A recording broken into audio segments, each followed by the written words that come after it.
자, 빨리 시작하도록 하겠습니다.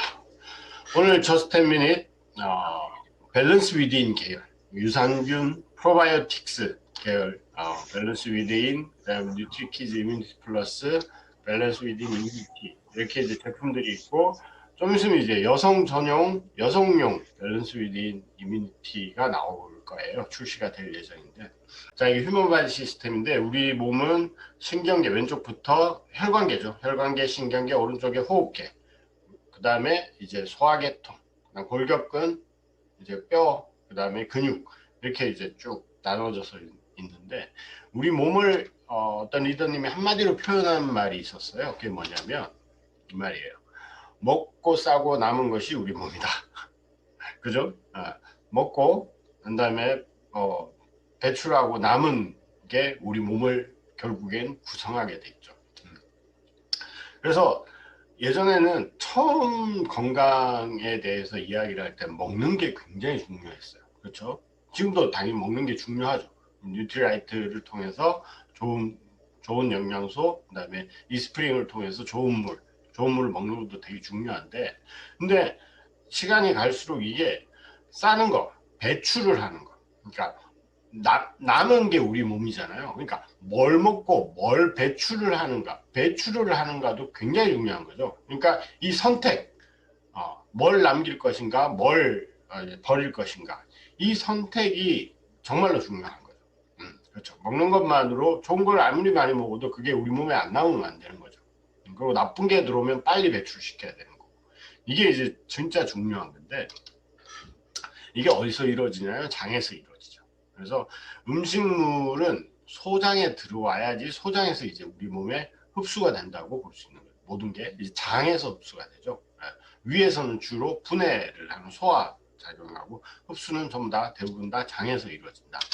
그래서 소장 점막에 있는 일용균, 소장 점막에 어마어마한, 이따 이제 마이크로바이옴을 보면 알겠지만 어마어마하게 많은 그 미생물들, 균들이 살고 있습니다. 얘들이 영양분을 흡수할 건지 배출할 건지를 결정하는 거예요. 그래서 이걸 결정하는 곳이 가장 건강해야지, 먹고 싸고 남은 우리 몸이 건강해지는 거죠. 이 선택을 하는 공간, 이 가장 중요합니다. 그래서 장 건강의 가장 첫 번째는 뭐냐면, 이 독소를 막아내고 영양분을 잘 흡수하는 거. 그래서 이게 이제 장에 있는 육모죠. 육모가 건강할 때, 그러니까 장내 유산 그 세균들이 유익균이 많이 있을 때는 영양소만 혈관으로 싹 들어오고 독소들은 안 들어오고 이제 대변으로 빠져나가는 거죠. 그런데 이 장내의 세균들이 유해균이 많을 경우에는 이 육모들 사이사이가 이렇게 틈이 생깁니다. 육모가 손상이 되죠. 그렇게 되면 이 혈관 안으로 독소들이 같이 다 들어오는 거죠. 이렇게 되면 이 독소들이 혈관으로 들어와서 온몸에 퍼지면서 온갖 현대인의 병들이 다 이제 발생을 하는 거죠. 실제로 이걸 이제 장누수 증후군이라고 해요. 그래서 장이 누수돼서 샌다는 이야기죠. 새서 혈관으로 각종 독소들이 생겨서 온갖 알러지, 이제 과민성 증후군, 류마티즈 관절염 이런 딱히 원인을 밝힐 수 없는 아토피 이런 것들 있잖아요. 이런 것들 뭐 병원 가서 치료가 안 되는 것들 있잖아요. 이런 것들이 발생을 한다는 거죠. 실제로 이게 EBS에서 테스트를 한 건데요. 혈관 내 독소 측정과 그 다음에 장 투과성, 장 누수 증후군이 얼마나 되는가에 대해서 상관관계를 이제 검사를 한 거예요. 그래서 이제 류마티즘, 왼쪽에 보면 류마티즘을 앓고 있는 어르신 한 분과 그 다음에 아토피를 앓고 있는 아기 둘 했는데, 처음에는 이게 증상이 되게 심했죠. 그래서 처음에 측정을 해보니까 혈관 내에 1차 보시면 독소들이 엄청 많아요. 근데 이 사람들이 식단을 바꿔가지고 장을 튼튼하게 계속 해줬어요. 그러면서 혈관 내 독소가 줄어들죠. 줄어들면서 보시면 장투과성, 그러니까 장누수 증후군, 장이 누수되는 비율도 점점 줄어들죠. 그러면서 이분들이 증상이, 아토피와 류마티즘이 증상이 좋아지는 거예요. 그러니까 애들이 아토피 걸렸다고 해서 피부에 아토피가 올라오잖아요. 피부에 약을 백날 발라봐봤자 절대 낫지 않아요. 이 단순히 그 당시에 이제 그 증상만 조금 완화될 뿐이지 장에서 독소가 계속 올라오니까 이게 절대 이제 원인을 치료하지 않는 이상 증상은 계속 반복될 수밖에 없겠죠. 그래서 원인은 바로 장에 있다.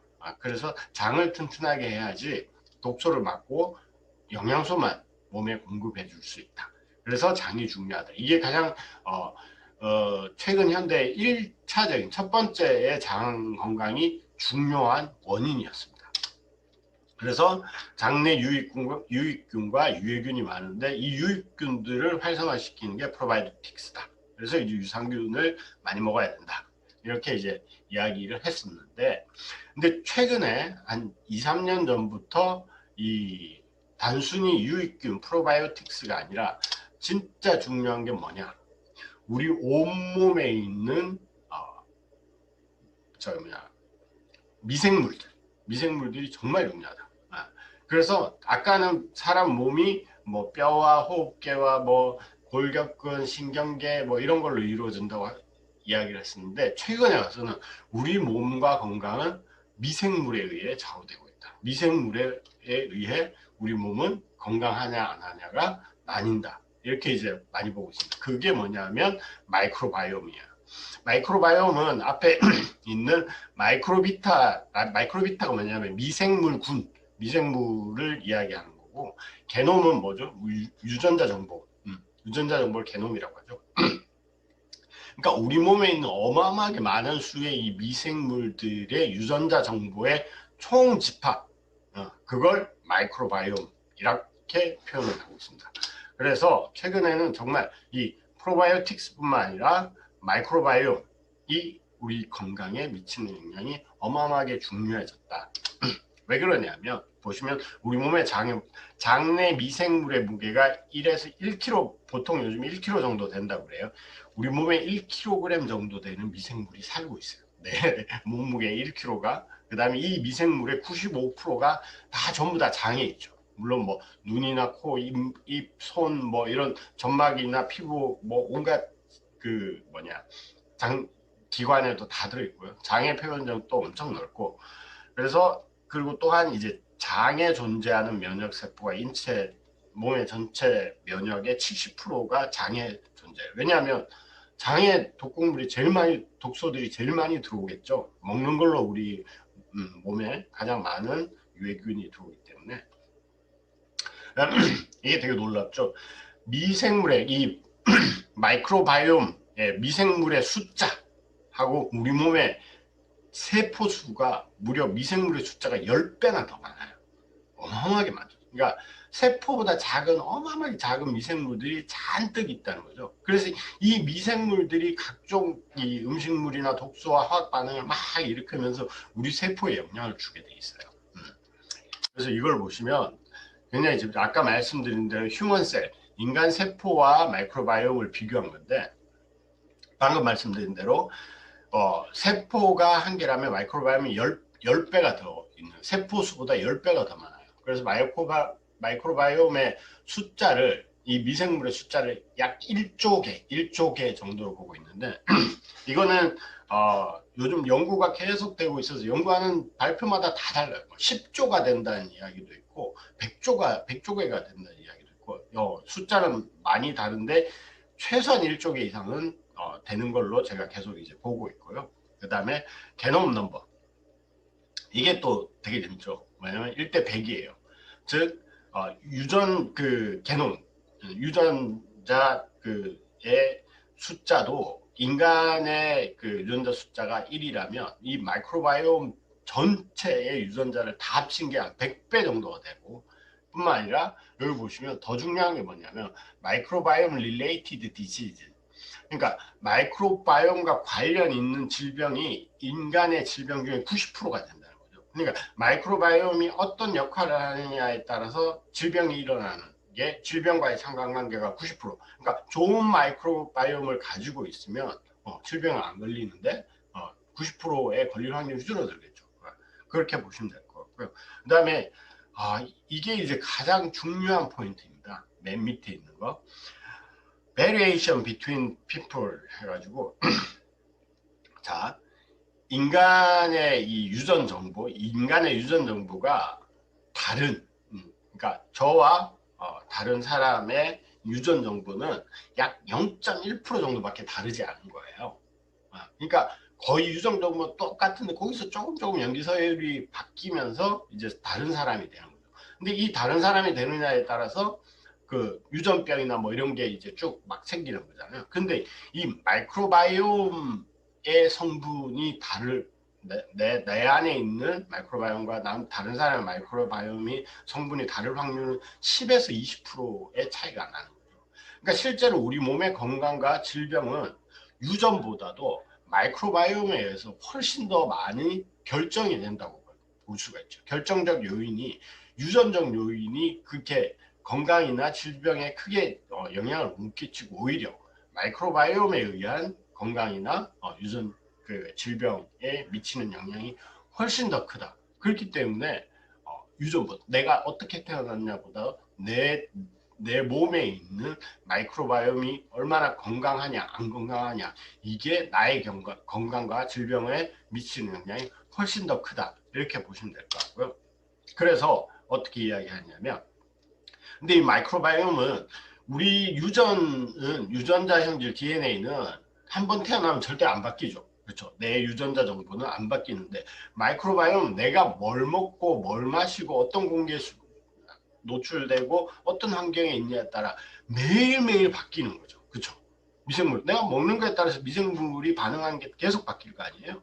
그렇기 때문에 이거는 바꿀 수가 있는 거예요. 가역적이라는 거예요. 이게 진짜 아까 말씀드린 대로 앞에서 말씀드린 대로 영향을 끼치는 나의 건강에 영향을 끼치는 정도도 큰데, 이게 가역적이라서 바꿀 수도 있단 말이에요. 그렇다면 정말 건강에 중요한 작용을 하는 게 마이크로바이옴이죠. 그래서 세컨드 게놈이라고 해서 지금은 이제 제2 유전체라고 불리고, 그러니까 제1 유전체인 내가 타고난 DNA 정보보다도 오히려 내가 생활하고 먹고 내 환경에 노출되는 거에 따라서 매일매일 바뀌는 이 내 몸 안의 미생물들이 나의 건강에 훨씬 더 많은 영향을 미칠 수 있다. 그래서 이제 실험을 통해서 이 마이크로바이옴에 대한 연구가 요즘은 어마어마하게 많습니다. 그래서 이제 2014년에 이미 어떤 연구가 됐냐면, 쌍둥이인데 한 명은 뚱뚱하고요, 한 명은 말을 낳았어요. 이 쌍둥이 둘의 DNA 유전자 정보는 거의 똑같겠죠. 다른 사람보다 아까 0.1% 차이 난다고 했는데 그보다 훨씬 더 적게 거의 똑같이 차이가 없겠죠. 근데 비만 쌍둥이의 마이크로바이옴을 그러니까 내장에 아무런 그 균이 없는 쥐한테, 그 다음에 마른 쌍둥이의 마이크로바이옴을 똑같이 이제 넣고 똑같은 먹이를 먹여요. 똑같은 먹이를 먹였는데 비만 쌍둥이 마이크로바이옴이 들어간 쥐는 뚱뚱해지고, 마른 쌍둥이 마이크로바이옴을 이식한 쥐는 날씬해진다는 거죠. 그렇기 때문에 마이크로바이옴이 내 건강과 내 삶을 계속 바꾸고 있는 거죠. 영향을 그만큼 많이 미친다라는 이제 결정적인 논문이고요. 그래서 정리를 할게요. 저도 사실 이번에 공부하기 전까지 프로바이오틱스와 마이크로바이옴의 이 관계가 많이 이제 헷갈렸었는데, 제가 이번에 공부를 하면서 싹 정리를 했습니다. 그래서 프로바이오틱스는 뭐냐면, 섭취를 통하여 장에 살아있는 형태로 도달했을 때 그때 바로 비로소 유기산을 생성하여 장내 환경을 개선하는 미생물, 의 일종. 그러니까 미생물 중에 하나가 프로바이오틱스라는 거죠. 힘을 내고 유익할 수 있는 애. 장에 존재하는 수많은 미생물 가운데 체내 이로운 역할을 하는 유익균 그 자체로 유해균의 수를 감소시키는 반면 유익균의 증식을 촉진하는 역할. 이게 이제 프로바이오틱스. 장내에 있는 그 아까 말씀드린 어마어마하게 많은 미생물 중에 이 환경을 개선시킬 수 있는 미생물, 이걸 바로 프로바이오틱스, 그러니까 유해균을 감소시키고 유익균을 키우는 애들의 종류를 프로바이오틱스라고 하고요. 그 다음에 프리바이오틱스라고 있어요. 이게 뭐냐면 프로바이오틱스 유산균처럼 이제 나오는 제품이 있어요. 유산균이라 해놓고 알고 보면 자세히 보면 프리바이오틱스예요. 프리바이오틱스는 뭐냐면 프로바이오틱스의 먹이에요. 먹이. 그래서 얘는 그냥 올리고당이라고 보시면 되고요. 우리 밸런스 위드인 모든 제품에 이 프리바이오틱스가 포함돼서 나오죠. 그래서 프로바이오틱스와 프리바이오틱스가 합쳐져서 하나의 이제 제품으로 나와서 섭취를 하게 되면 이 프로바이오틱스가 프리바이오틱스를 먹으면서 장까지 잘 가서 장에서 유익한 역할을 하는 거고요. 자, 그럼 마이크로바이옴은 뭐냐면 이 프로바이오틱스를 포함한 모든 내 몸에 있는 미생물의 전체를 마이크로바이옴이라고 해요. 미생물 군집, 마이크로비타와 유전체의 합성으로서 모든 미생물의 총체적인 유전 정보이자 미생물군 자체를 이야기한다. 네. 그렇게 이해를 하시면 될 거예요. 그래서 우리 몸에 있는 모든 미생물 전체를 마이크로바이옴이라고 부르고 그 중에서 유익한 기능, 아주 강력한 유익한 기능을 하는 이제 미생물들을 프로바이오틱스라고 부릅니다.